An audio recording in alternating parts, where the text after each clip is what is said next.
Dennis, it is so good to see you. Thank you for joining me on the Dennis Del Valle Show. I'm excited to talk with you today. It's the beginning of the year, and I know a lot of people, a lot of listeners that we have are setting important meetings. They're thinking about going over the year. They're planning. They're thinking, this is going to be a big year, 2024. It's going to be amazing.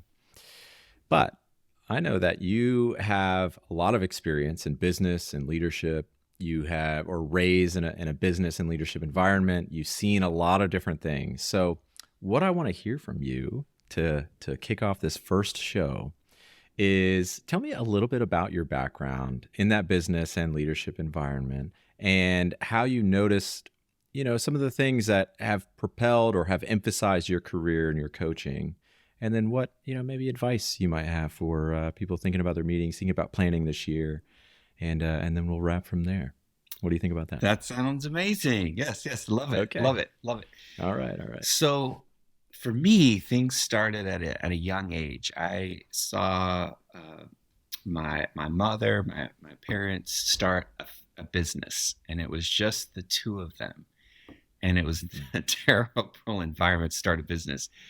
My stepfather had just been let go from his employer, and he thought, well, I think I'll start my own business.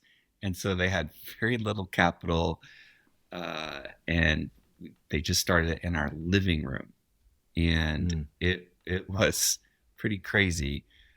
Now that I look back on, this is not the right way to start something new, but they did it. And I saw them just struggle to, it started in our living room and our garage. It was an exterminating business. So they did pest control and pre-treats for termites. In Arizona, we have termite problems similar to California, but different kind of termites. So anyway, that was their business.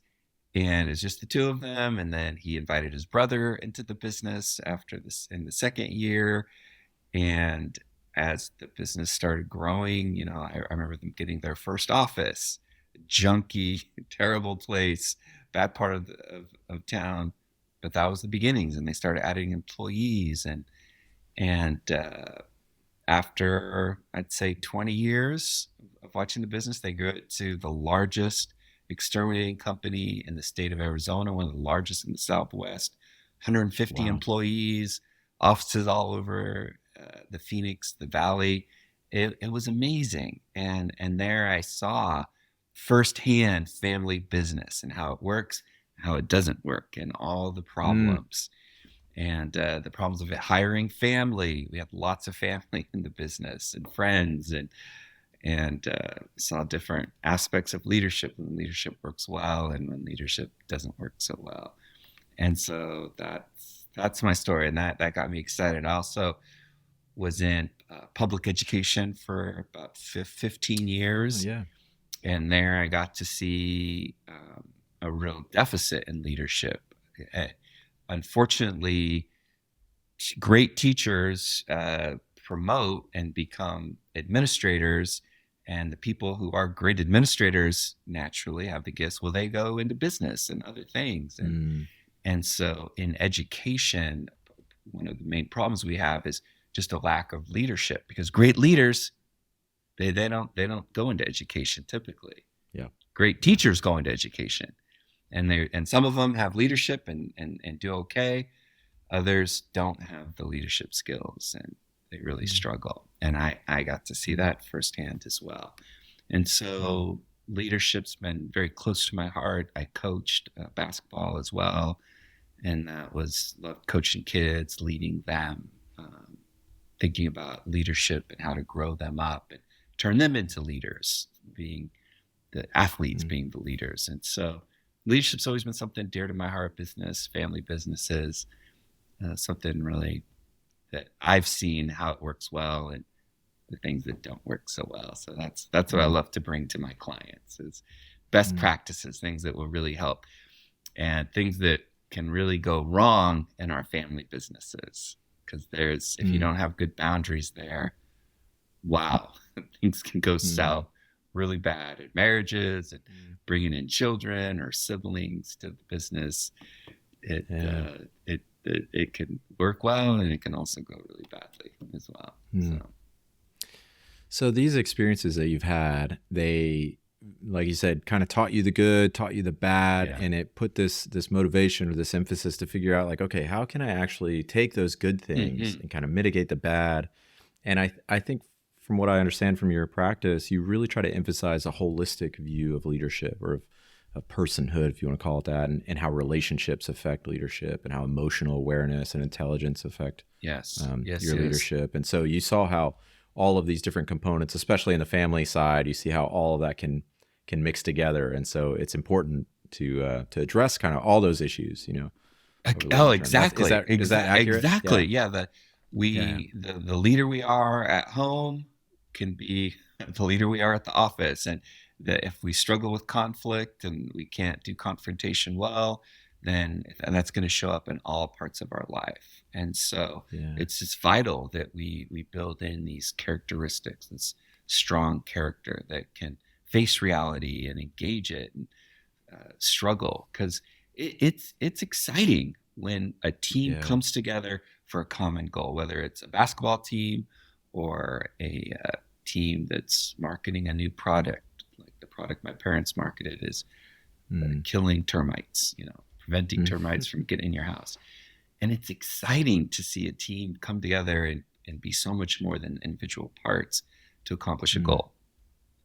It's painful seeing good people, good products that fail because of the leader that Mm. can't um, find a way to rally, navigate differences, bring out, grow people up, and help them to become stronger, more effective. Mhm. And Mhm. so I've seen this painfully work out in churches I've attended, church splits Mm. with just leaders who couldn't manage all the complicated um, and nuanced of theology and faith and work and all of that. And so Mhm. it's yeah, it's leadership is so important, and we Mhm. can't accomplish anything in business and church and our faith without strong leaders. And so yes, I'm passionate about Mm. leadership, love to see it work well. Hurts me when I see leaders Mm. stumbling over themselves, Mm. it can be different. These are problems that can be solved with the right Mm. training, the right experiences. So leadership is such a big topic. It, Mm. as we discussed, it touches on a million different Yes, things, big things, yes. relationships, emotions, etc. And so we were talking before we started recording, what's maybe something that's really tangible that we can Hmm. start off this series? Because I want to get into all these issues. I want to get into the depth of it and kind of break things down into how to be a better leader. Yeah. But one thing that I think our listeners are interested in now is meetings, and it's Yes. because it's the beginning of the year. There's lots of meetings that are being had right now that are important, big strategy meetings. If they weren't had in Q4, they're having it now and trying to plan for what's coming. And so I think that's a really good place to start. How can you take this big concept like leadership, Hmm. bring it down to a very small, practical but important strategic topic like meetings?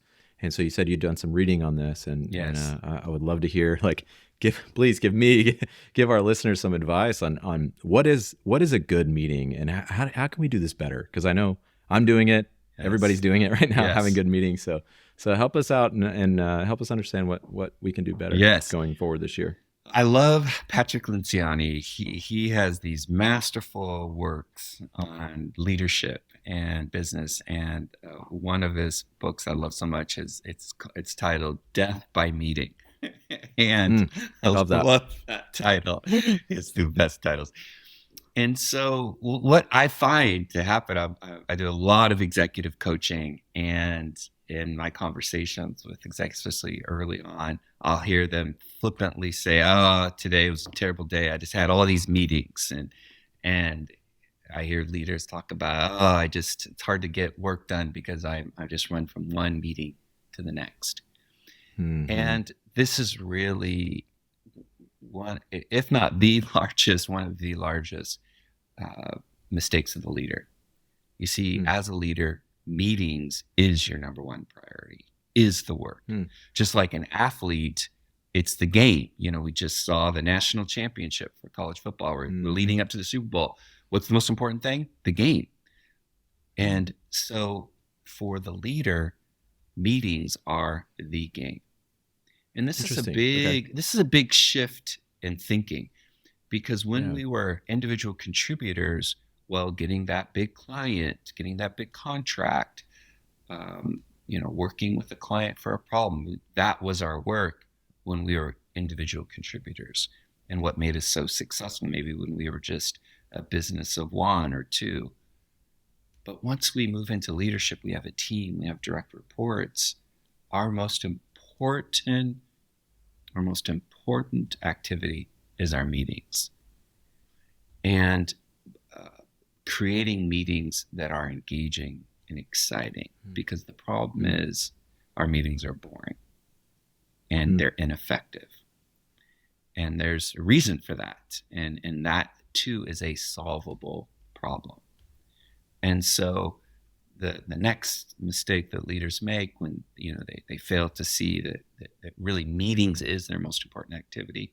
Second is understanding the different kinds of meetings that we need to have. And so Lencioni identifies 4 different kinds of meetings. And when we combine these 4 into one meeting, that's what makes them boring. That's what makes them ineffective and unhelpful. Okay. And so if we can follow Lencioni's suggestions and be disciplined about our meetings and the purpose of these different kinds of meetings and schedule them and plan them, will transform the experience of meetings, because no one wants to be in a boring meeting. You don't want to be there, your directs. And so as the leader, it's our responsibility to make the meetings exciting, make them effective, make them powerful. And so cool. Okay, great. Yeah, so what are the 4 types? Okay. I need to know now. Well, let's start with really what makes a meeting boring. Okay. So a meeting gets boring when there is an avoidance of conflict. Meetings, effective, powerful meetings, have lots of conflict. Conflict is a sign that the team is engaged and passionate and cares about the ideas. You want conflict in meetings. What you don't want is compliance, where everybody just nods their head, says okay, and then leaves the meeting, and then the real feelings come out, the real truth. The meetings at the water cooler, the meetings in the hallway where people complain and they're frustrated. That saps the energy of the team, and it keeps us. It leads to the focus on the wrong issues, and so conflict is vital for meetings. We need to be airing our differences. We need to be. You need to be mining the differences. I loved this one leader I did some work for, and his mantra, and I love this, and it was, I interpret silence as disagreement.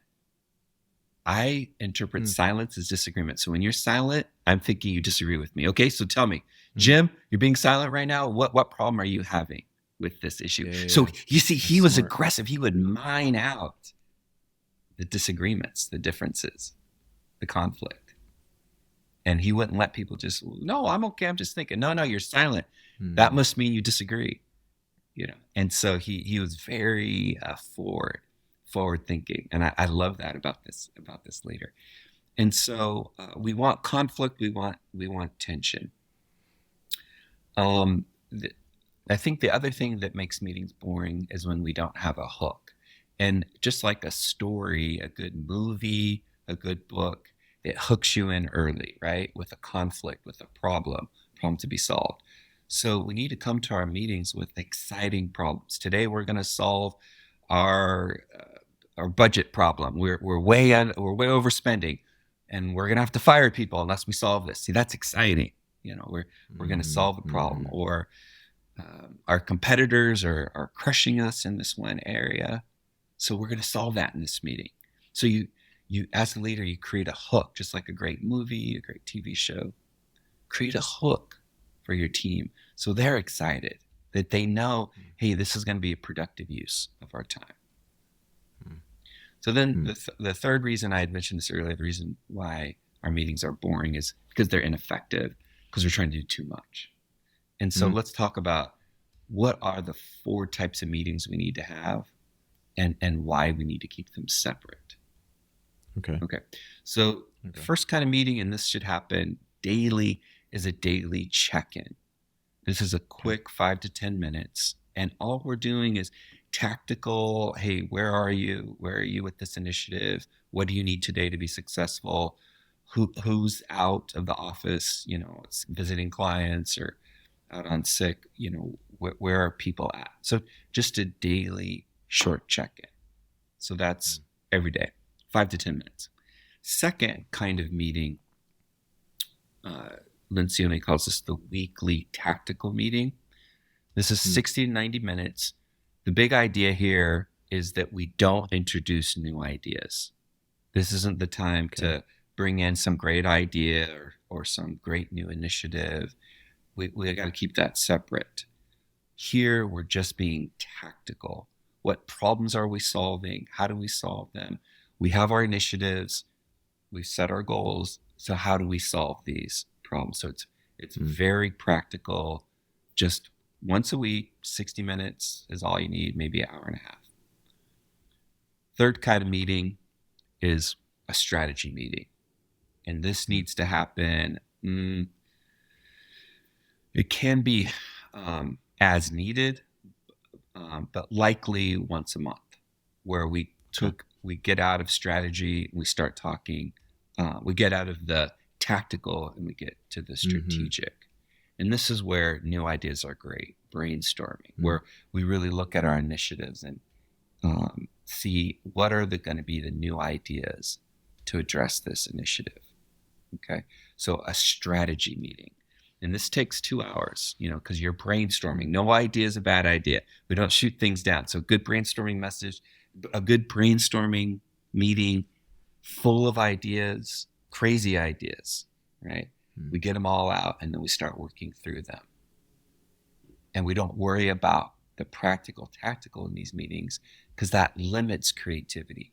And in these kind of meetings, we want maximum creativity. So we invite good ideas. We don't shoot anything down. Fourth kind of meeting, and then we'll talk about how they get confused here in a second. But fourth kind of meeting is your quarterly offsite. Half day, maybe once a year, 2 days. But this is the big, where we look, big idea. Where are we going as an organization? We catch our breath and look at, hey, we set these goals. Are these even the right goals for us? Do we need to change gear? 30,000 feet, big idea. Okay, this is where we really look. Where are we going as an organization? So here's how meetings become boring and ineffective. You come to a meeting and you don't have a hook. You're not clear on the agenda, and people are just bringing what's top of mind. And John, he's very tactical, so he's trying to figure out how we solve X, Y, and Z and keep within a budget. But Mary, she's a dreamer. She's a visionary. She always has great ideas. So she's always thinking about some creative, some new initiative, some great new product even.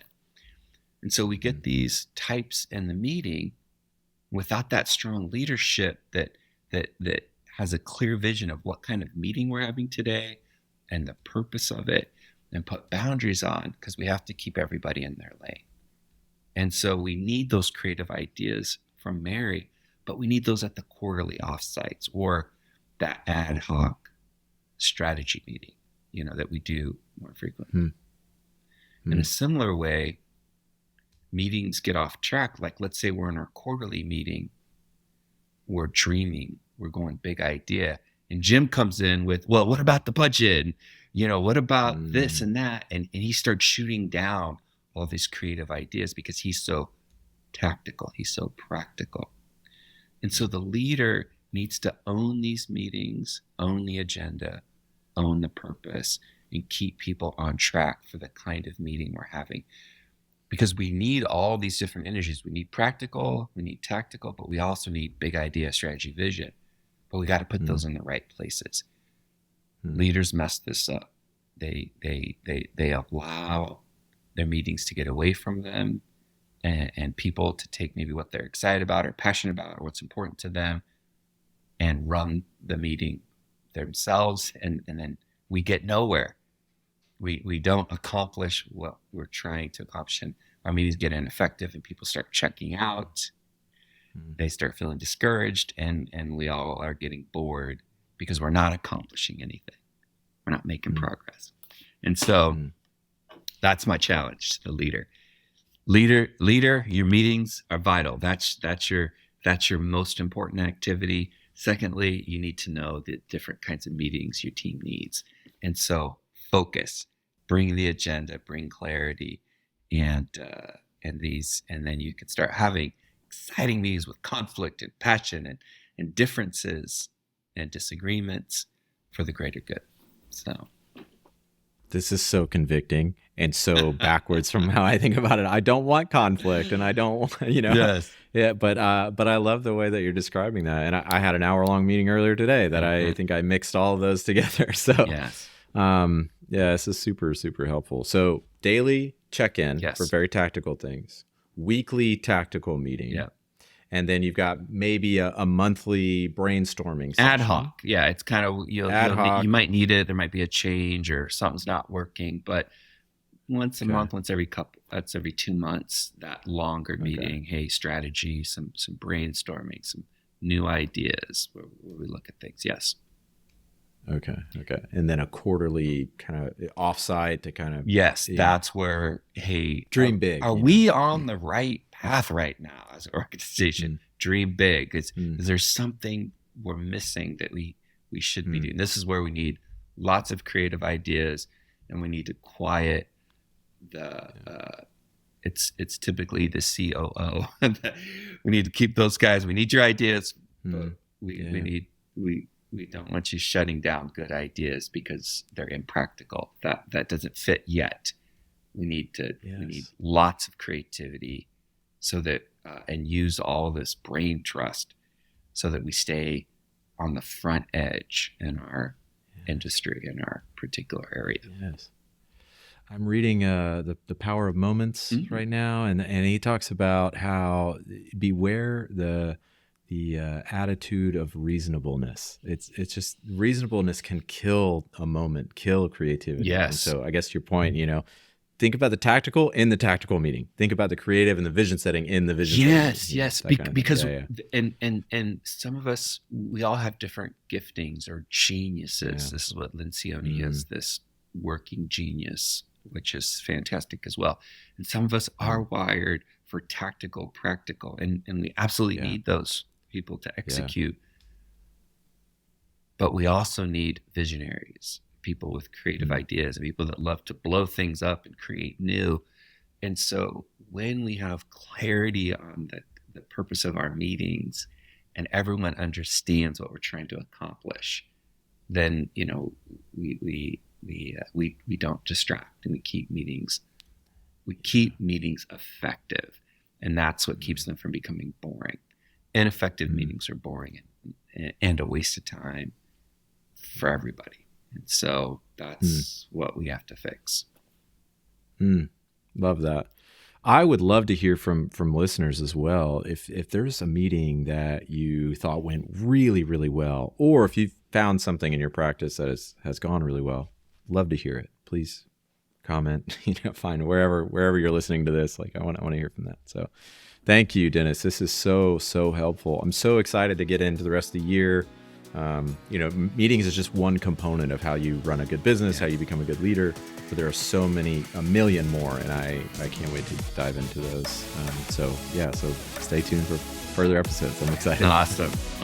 Good times. Looking forward to it. All right. We'll talk soon. See you.